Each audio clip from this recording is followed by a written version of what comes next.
Bienvenidas, bienvenidos a todos las oyentes y los oyentes que estáis ya sea en Radio Bustar en el 89.7 si estáis en Bustar Viejo o en psicotrópico.com/radio si estáis en cualquier lugar del mundo escuchándonos a través del proyecto de radio de Sara Brito y Pedro Busi. Gracias de nuevo.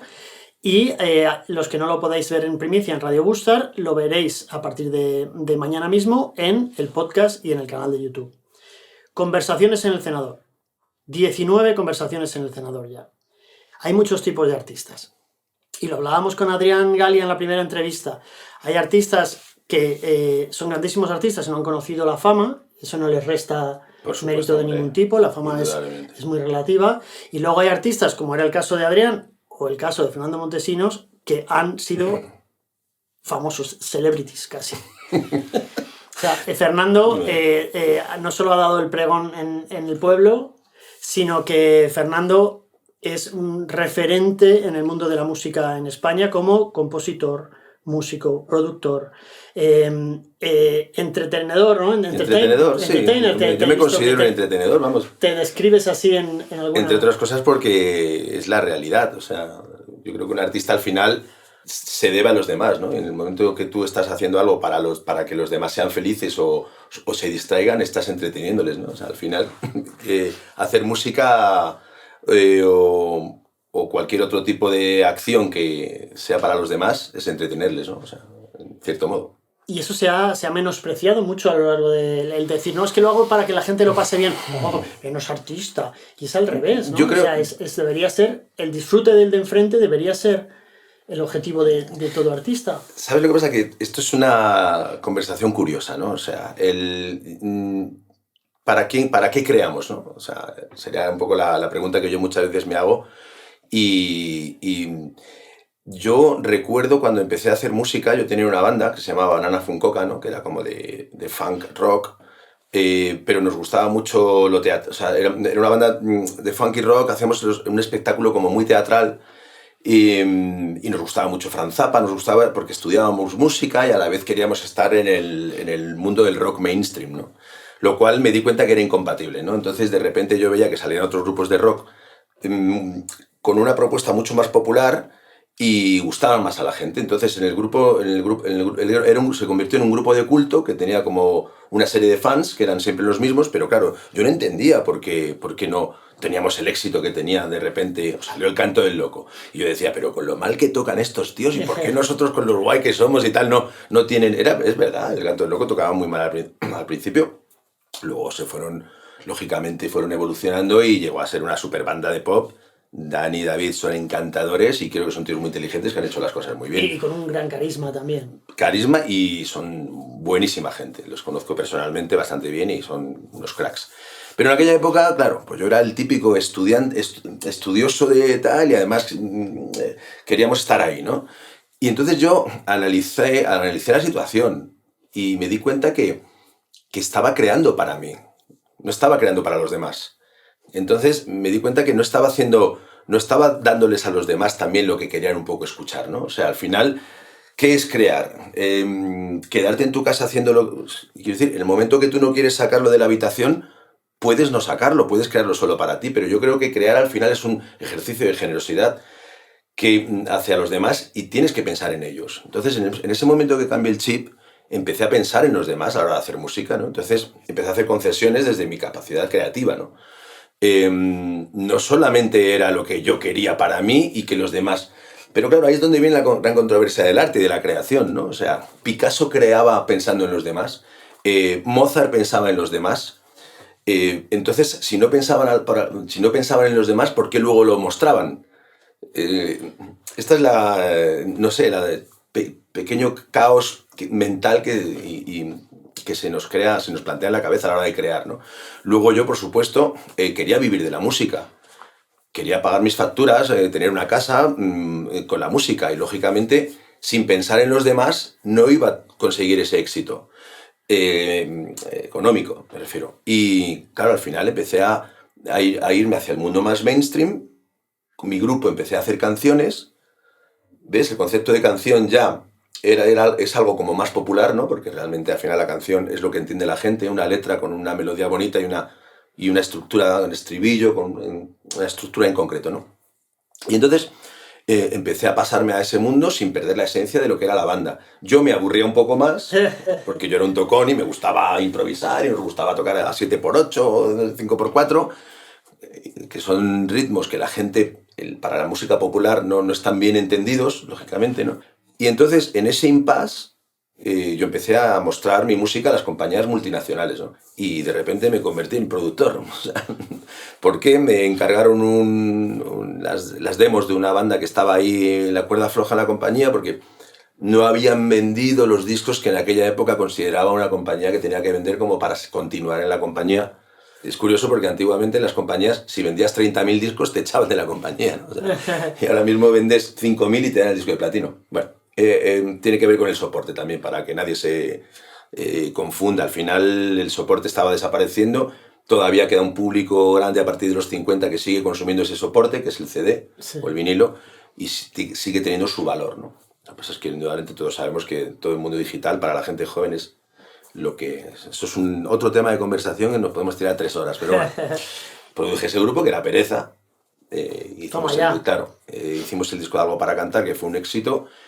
Y bueno, pues cuando sucede que cuando tú eres productor y tienes un éxito, pues todo el mundo quiere trabajar contigo, pues es normal, eso pasa con todos. Que si tienes un éxito mezclando, todo el mundo quiere que seas quien mezcla.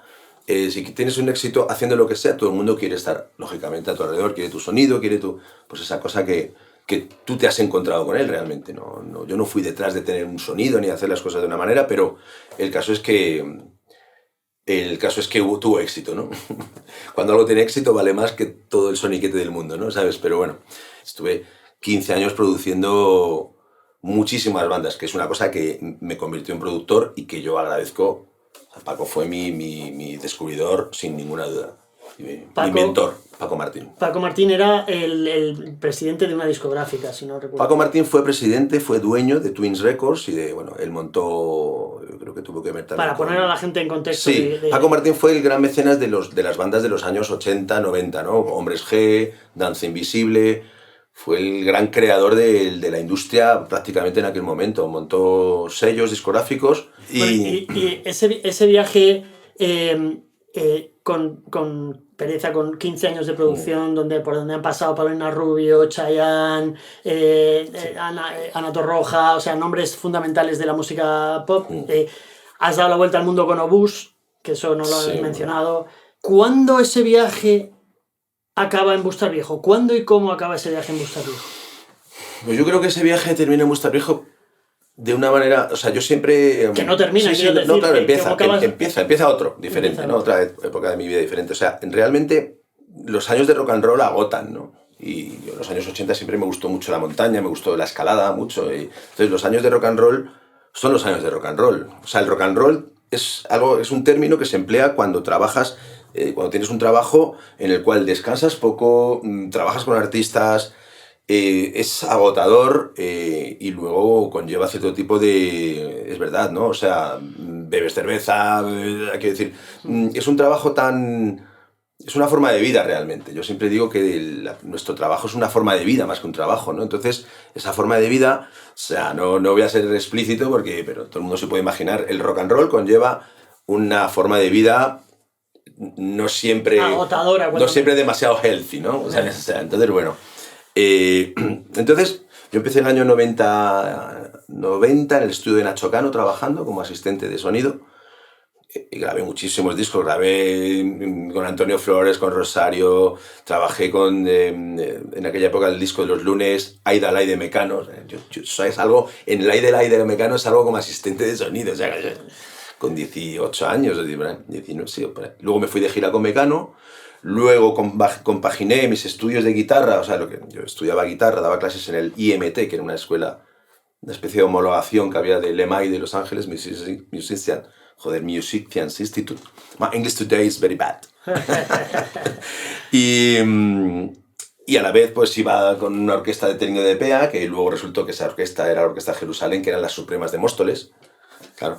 Entonces yo en los 90 me los pasé picoteando, luego ayudé a montar Collan Play, la empresa de alquiler de backline, con Ángel Silgado y Busta, y entonces digamos que estaba tocando los palos, formándome como músico, formándome como técnico en los estudios y luego formándome en directo, y luego la docencia me dio ese punto también psicológico que hay que tener luego para tratar a la gente, ¿no? Como cuando eres productor. Entonces yo creo que se juntó todo eso, y si juntas todo eso y lo metes en una coctelera, sale un productor realmente, ¿no? Al final, ¿no? Porque claro, como sabía poner el micro del bombo, sabía hacerle sonar, tocaba la guitarra, podía grabar los instrumentos, podía hacer los arreglos, podía enfrentarme a la situación psicológica, que es muy importante cuando estás produciendo a la gente, de tratar con los músicos, ¿no? O sea, los músicos, los artistas, pues son complicados, ¿no? En estudio, porque bueno, pues es su disco y quieren son exigentes, luego son inseguros, o sea, lógicamente es el trabajo de su vida, ¿no? Y luego siempre en todos los grupos hay un gilipollas. Es verdad, no sé por qué, pero pasa, ¿sabes? En todos los grupos de 5 o de 4 hay un gilipollas. Y además, o sea, te puedo decir que eres el gilipollas de cada grupo con los que he trabajado, ¿no? Gilipollas, a ver, no quiere decir que sea mala persona, sino un poco enreda, el que nunca está de acuerdo con nada y que los demás, tío, joder, les marea. Entonces tú tienes que tener una psique muy formada para poder controlar esto, ¿no? Y para poder gestionar esas grabaciones, ¿no? Y esas producciones. Volviendo a lo de Gustar Viejo. Yo llevaba unos años muy intensos, ¿no? Entonces me salió una oportunidad de venir aquí, que bueno, si os cuento de la forma que yo llegué aquí, es muy interesante, ¿no? La voy a contar técnicamente porque te estaba comentando un poco antes.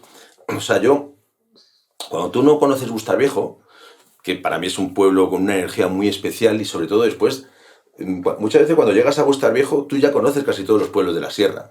Todo el mundo conoce Miraflores, todo el mundo está en Miraflores, todo el mundo está en Manzanares el Real, todo el mundo está en La Cabrera porque se pasa por ahí. No sé, pero Gustar Viejo es un lugar que está oculto entre las montañas, ¿no? Entonces realmente tú ves por todos los lados los carteles de término, bienvenidos a Gustar Viejo, welcome, o sea, adiós Gustar Viejo. Y de repente dices, ¿pero dónde está Gustar Viejo? Yo no veo más que carteles de término, adiós a en Miraflores, sale de Miraflores y pone un cartel. Término municipal de claro, Gustar Viejo. Subes a Canencia y ves, bienvenidos a Gustar Viejo. Y dices, ¿pero dónde está Gustar Viejo? O sea, porque luego tú desde ahí no se ve, o sea, está siempre oculto, ¿no? Entonces, claro, yo veía de pequeño, o sea, cuando era más joven, mis amigos decían, no, queremos Gustar Viejo. Yo digo, bueno, llegué a pensar que era una zona, que no era ni un pueblo, ¿no? O sea, entonces yo digo, bueno, ¿dónde estará Gustar Viejo, no? Pero luego, bueno, se te va olvidando, y cuando vas a Manzanares del Real a Escalar o vas a Miraflores, bueno, ves el cartel y dices, bueno, pues Gustar Viejo estará por ahí, ¿no? ¿Sabes? Pero nunca... No sé, hasta que de repente me llama el del banco y me dice, oye, Fer, ha salido una oportunidad muy buena. Fue en la época donde había muchas promociones, porque debido a la crisis los promotores habían vendido a Servia Habitat y todo esto, ¿no? Entonces me llamaron de un amigo mío de La Caixa, que estaba de director de banco, y me dice, oye, ha salido una oportunidad muy buena y tal. Bueno, ven, voy a acercarme, ¿no? Entonces me acerqué y yo iba por el valle con mi madre, en el coche que se vino, y le dije, joder, mamá, esto está muy lejos para comprarme una casa. Yo tengo el estudio en Madrid, o sea, imagínate venirme todos los días, tal. Con lo cual, llegamos al sitio, vi las casas, unas no me gustaron, pero luego la otra que vi, que estaba en la calle Feria, me encantó, ¿no? Entonces dije, hostia, me gusta muchísimo esta casa, pero le dije al vendedor, pero antes de dar el ok, voy a bajar al pueblo a informarme de una serie de cosas. Entonces fui a lo que era el antiguo camarote, que son las bailanderas ahora, y le pregunté a la persona que estaba ahí. Digo, mira, he venido por el valle, pero joder, es que igual me quiero comprar una casa, pero hay muchas curvas por allí. Y había un paisano en la barra. Le dije, ¿hay algún otro sitio para ir a Madrid que no haya tantas curvas? Y me dice, sí, hombre, sí, tú, por aquí es todo recto. Por Cabanillas es todo recto. Y dije, perfecto, ya. Subí y le dije, yo era como un niño o sea, cuando ve un regalo de Navidad, ¿no? Yo me quería venir ya porque la casa me encantaba. Salí, ahí estaba el Mondalindo, ahí estaba... O sea, era para mí que era escalador, era el mundo ideal, ¿no? Sobre todo que estaba retomando la escalada después de 20 años, dedicándome solo a la música, trabajando y con una vida muy urbana, ¿no? Demasiado urbana, y yo necesitaba un poco este cambio, ¿no? Entonces, compré la casa. Con lo cual dije, bueno, hoy ya firmé y todo, bueno, hoy voy a bajar por el sitio recto, o sea, que me ha dicho el paisano que es recto. O sea, a la altura de Cabanillas paré en la cuneta y de repente dije, ¿dónde coño me he venido a vivir, tío? Teniendo que bajar todos los días a Madrid. Y además, tú sabéis que en la producción muchas veces terminas a las 3 de la mañana y luego volver una hora aquí con todo el sueñazo y tal, me ha pasado, ¿eh? O sea, había momentos duros para eso. Pero bueno, no solamente me cambió la vida para bien, sino que me planifiqué una manera de gestionar ese tiempo que estaba en la carretera, ¿no? Entonces utilizaba la hora que estaba bajando, bueno, la hora no, realmente de aquí al estudio lo tenía en el barrio de Hortaleza, los días sin tráfico tardaba 38 minutos, 40 de reloj, o sea, realmente lo único que tienes que poder permitirte y saber que son 300 euros de combustible al mes o 200 y pico si gestionas bien. Me planifiqué el tiempo de bajada un poco para ir hilando, ¿no? Para ir organizando el día en mi cabeza y hacer alguna llamada y tal. Y luego, para la vuelta, todo lo contrario, ¿no? Ir desconectando, ¿no? El trabajo en la música es muy intenso en el estudio, ¿no? Son muchas horas, muchas tensiones exactamente con los artistas, uno que quiere una cosa. O sea, incluso el gilipollas. El gilipollas no. El gilipollas era el que decía, pues entonces yo me voy a ir de vacaciones. El gilipollas es el gilipollas. O sea, el gilipollas no es gilipollas, siempre lo es un poco. Siempre es el disidente, siempre hay en el grupo alguien que está ahí poniendo la zancadilla, que todo el mundo dice, joder, no. El que dice cuando haces una mezcla, esto es muy divertido, ¿no? Haces una mezcla y dices, bueno chicos, a ver qué pensáis, ¿no? Y oye Fer, ¿podemos quedar mañana para revisar cositas de la mezcla? Vale. Es el que saca los 3 folios así, con apuntes, que dices, tío, entonces, ¿cómo que me decís que si os ha gustado la mezcla? No os ha gustado. Sí, nos ha gustado, pero queremos hacer estos cambios. Entonces, la gente no sabe que cuando tú cambias... Esto es como lo de la paradoja del tiempo, ¿no? Si tú viajas al pasado y matas una mosca, cuando vuelves al futuro ya no hay... Ya cambia el mundo, ¿no? Pues cuando cambias una cosita en una mezcla pasa exactamente igual. Cambia toda la mezcla. Con lo cual ellos, eso son cosas que no sabes. Tú has hecho algo que realmente está donde tiene que estar por algo, lo cual lógicamente no quiere decir que haya cosas que sean cuestión de gustos que el artista quiere cambiar. Pero si subes una pandereta mucho porque les parece que está bajita, vas a tener que volver a tocar los charles, las baterías, porque claro, eso es una frecuencia que estás... o sea, es todo... Entonces, bueno, el gilipollas es el que saca el folio siempre. Y te dice, bueno, son 4 cositas, pero ¡pum! Y empieza a cambiar cosas de concepto. Cuando cambias cosas de concepto en una producción, está cambiando la producción. Y tú haces las cosas para que estén bien. El artista muchas veces piensa que estás en su contra. Y lo que tú estás es a favor del artista. Tú quieres que el artista triunfe, que le vaya bien. Y lo haces porque tú pones el ojo objetivo, a la redundancia, ¿no? Bueno, tú pones la objetividad que ellos no tienen. Tú eres el que ve desde arriba qué es lo que necesita el grupo.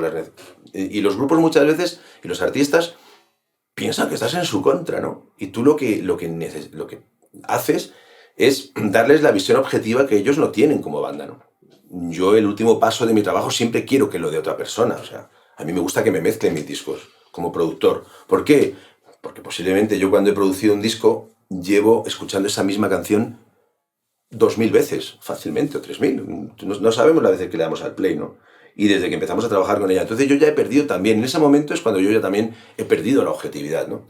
Y necesito que venga alguien y me diga, Fer, que lo coja fresco, que no conozca, y yo bajo unas pautas que le marque me lo mezcle, ¿no? Yo creo que este es el estado ideal, que no siempre puede pasar. Pero yo estaba en Bustar Viejo, ¿no? Estaba es que voy mezclando cositas, pero realmente está todo conectado, o sea, si te fijas bien, ¿no? O sea, bueno, entonces, bueno, utilizaba ese tiempo para desconectar de todo esto que estoy contando ahora, porque es muy intenso todo esto, ¿no? En la producción musical. Entonces me venía incluso muy bien y recuerdo cuando viene la primavera y tal, que empiezas cuando pasas por la gasolinera, subes, te viene el olor a jara ese ya con la temperatura buena y de repente te hace el cuerpo, ¡fum! Se te afloja el cuerpo, ¿no? Eso era la hostia. De hecho, hay una cosa muy interesante, ¿no? Porque cuando yo llegué al pueblo me empecé a juntar con gente joven y me decían, tío, que vienes acelerado de Madrid. Y es verdad, venía acelerado de Madrid, ¿no? ¿Qué pasa? Que cuando me desaceleré de Madrid, bajaba a Madrid y me decían, espabila, ¿sabes? Que vienes de tu pueblo tranquilito, ¿sabes? Entonces era como, desde al final, bueno, aprendes un poco a estar ya, a pillar un ritmo. Y creo que eso me lo dio el pueblo, ¿no? El empezar a desestresarme del trabajo, empezar a pensar más en mí que en lo que era, bueno, pues un poco en la vorágine esa del trabajo y tal, ¿no? Y en lo creativo, ¿ese cambio de espacio geográfico te afectó en el tipo de temas que componías o cómo te enfrentabas a las producciones? ¿O simplemente hubo un cambio de estilo de vida y de ritmo, pero no un cambio creativo? Pues Es una pregunta que nunca me he hecho, pero ahora que me la haces, puede ser que tenga que ver, sí. O sea, al final yo creo que sobre todo, a ver, hemos hablado de mi faceta como productor, pero a partir de un momento me empecé a dedicar casi más a componer, ¿no? El punto de inflexión fue cuando produje el disco de En la playa de Hombres G. Hubo un pequeño problema ahí de cambio de era en la música, ¿no? Se estaban dejando de producir discos como tal. Se estaba empezando a llevar el concepto de canción, de crear una canción, luego otra, más que un álbum entero, ¿no? Entonces, yo como productor me asusté mucho. De hecho, muchos amigos a mi alrededor empezamos a tener problemas con esto, ¿no? Porque yo por lo menos era compositor y tenía mis acuerdos con las editoriales y podía gestionar un poco más la parte económica, ¿no? Pero es cierto que hubo un momento ahí que coincidió la crisis global que hubo en 2008, lo del ladrillo, todo aquello, coincidió un poco con la crisis del sector en la música, ¿no? Estaba desapareciendo el soporte, ¿no? O sea, lo que es el CD, las compañías estaban cambiando de concepto porque estaban asustadas con el digital. Bueno, asustadas hasta el punto de que hasta que no empezaron a cerrar acuerdos con las Spotify, iTunes y todas estas, no empezaron a recuperarse, pero hubo un momento muy complicado. Porque la forma tradicional de producir estaba desapareciendo. Esta era la verdad. Y venía otra forma de hacer las cosas. Empezaban productores nuevos que venían desde casa trabajando a cambiar el concepto un poco, ¿no? Y además a abaratar muchísimo las producciones. El do it yourself de Inabox, ¿no? Que se hace ahora, es como se produce realmente. Estaba llegando, ¿no? Entonces, en esta profesión o tienes mucha capacidad de adaptación y eres muy camaleónico o estás jodido. La verdad es esa. O lo vas a pasar muy mal. O sea, al final tienes que estar al día. Y hay cosas que están muy bien. Es verdad, hay cosas que... La música ahora se repite mucho, las ruedas de acorde, las producciones son todas igual, el uplifting por un lado con la Rebel Valhalla a toda leche. Esto ya, vamos, el autotune puesto cuando la gente canta. El autotune es una herramienta de puta madre. El problema es cuando gente que no sabe cantar te pide que, bueno, pues es una cuestión de concepto. Pero es que esto es lo que está en el mercado ahora, ¿vale? Y yo, como siempre digo, para divertirme me voy a escalar. Lo demás lo consigo trabajo. Y además tengo una suerte brutal de trabajar en lo que trabajo, ¿no? O sea, que a ti te afectó más el mercado y el momento socioeconómico y tecnológico que el cambio de vida de vivir en la sierra. Sí. Menos para la escalada, que aquí es mucho más fácil. Yo aquí soy, además mis amigos aquí en el pueblo son todos escaladores, grandes bebedores de cerveza también. O sea, hay que reconocer que en el pueblo me imagino que la gente me verá siempre metido en algún bar en los fines de semana. Bueno, pues me gusta ese concepto de vez en cuando, ¿no? Me estás contestando, no te estoy haciendo las preguntas clásicas de la entrevista porque me las vas contestando en el camino, porque yo te iba a preguntar qué es la creatividad, pero me contestaste qué era para ti la creatividad antes al inicio de tu discurso, que me pareció muy bonito, y también ya has contestado cómo llegaste a Bustar Viejo, que es otra de las preguntas, cómo te ha afectado Bustar Viejo como espacio también. Lo único que me queda por preguntarte, que es un poco lo que te comentaba al principio de la entrevista, el germen de estas entrevistas, ¿no? ¿Vale? Porque tú eres un musicazo, productorazo, estrellaza de la televisión. Te veo muy optimista. Está bien. No, hombre, las cosas como son. Y por casualidad, por lo que sea, porque uno de un banco te dijo, acabaste en Bustar Viejo. Y Salomé Limón, aquí presente, con 5 Latin Grammys, hay 4, pero uno está por llegar. Una diosa total de la producción. Una diosa total de la producción, está componiendo unos temas increíbles, y la de Dios, y acaba en Bustar Viejo. Israel Sandoval, Andrés Guerrero, es que todos los que hemos... La creme de la creme. La creme de la creme. Y estamos todos, no solo llegamos, sino que nos quedamos, y no todos escalan. No. Yo creo que tiene que ver con la energía. Yo lo he comentado muchas veces con gente aquí, ¿no? Tiene que ver con la energía esotérica que tiene el pueblo, ¿no? De verdad, ¿eh? Yo cuando subo ahí al Pendón y contemplo la explanada que hay abajo, tiene un nombre, es un prado que tiene un nombre, no recuerdo cómo se llama, digo, aquí aterrizaban los Anunnaki, ¿no? O sea, luego cuando subes allá a Cabezarcón tienes algunas rocas grabadas del 1940 y pico, ¿no? O sea, es como... hay como tiene una energía, Bustar Viejo tiene una energía, no sé si es por la altitud también, pero tiene una energía muy especial, y es una cosa que comento con la gente y la gente está de acuerdo, ¿eh? De verdad, no estoy hablando de nada tampoco, o sea, esotérico, ni aunque haya utilizado el término, ¿no? Pero de verdad, he visto, Gustavo Viejo tiene una energía y una disposición que al artista le sienta muy bien, al creador. Bien por, no sé si es por la inversión térmica o por el paisaje, por la gente también, por supuesto, pero de verdad que tiene una energía muy especial para crear y sobre todo tiene una cosa que es calidad de vida vivir aquí, o sea, desde el aire que se respira, que son 1222 en el ayuntamiento, pero es un aire que está, vamos, es un privilegio. Y luego que está cerca de Madrid realmente, que es lo que estábamos hablando antes. Mucha gente baja todos los días. El pasa es que en España es como que estamos acostumbrados al trabajo ahí. O quien vive en Hortaleza y tiene que ir a trabajar a embajadores, tardan 1 hora y pico y además se tienen que comer los trayectos, los atascos.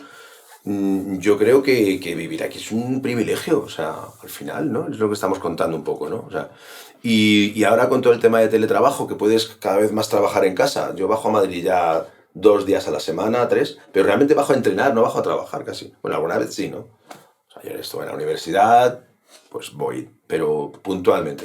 Pero vamos, entiendo que los artistas que vienen aquí encuentren una zona de inspiración muy especial, con una energía muy especial. Fíjate que yo estoy de acuerdo contigo y yo sí voy a utilizar la palabra esotérico en el sentido de que es algo que no entiendo, que va más allá de lo que yo puedo entender y que yo creo que incluso que se pueda estudiar. Pero sí que yo creo que tiene que haber algo así, mágico, Lo hay. de energía para que esto se haya dado. Sí. Porque no he encontrado otra respuesta.